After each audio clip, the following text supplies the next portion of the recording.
اولین قدم این که بایستی با چوب آشنا بشی. هر چوبی برای یک کاری مناسبه. مثلا اینو بگی ببین چقدر نرمه.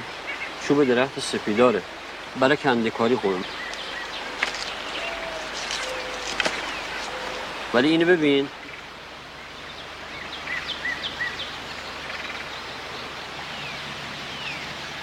چیه تو داری گریه میکنی؟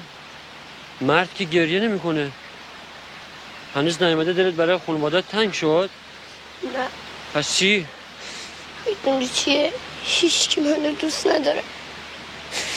عزیزم منو دوست نداره. چون بینایی ندارم همه میکنن دستم فرار کنم. اگه چشم داشتم میرفتم مدرسه روستا. همه بچه های روستا میرن اونجا درس میکنن.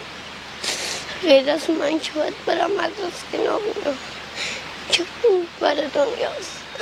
معلم میگه خدا شما نابینا ها رو بیشتر دوست داره چون نمیبینید. ولی من گفتم اگر ما رو دوست داشت نابینا نمیکرد تا اونو نبینیم. ولی اون گفت خدا دیدنی نیست، همه جا هست، شما میتونید اونو حس کنید.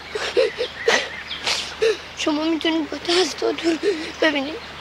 خدا من همه جا رو میکردم تا بالاخره یوزی دستم به خدا بخورم همه چیزو بهش بگم، حتی هر چی توی دلم هست.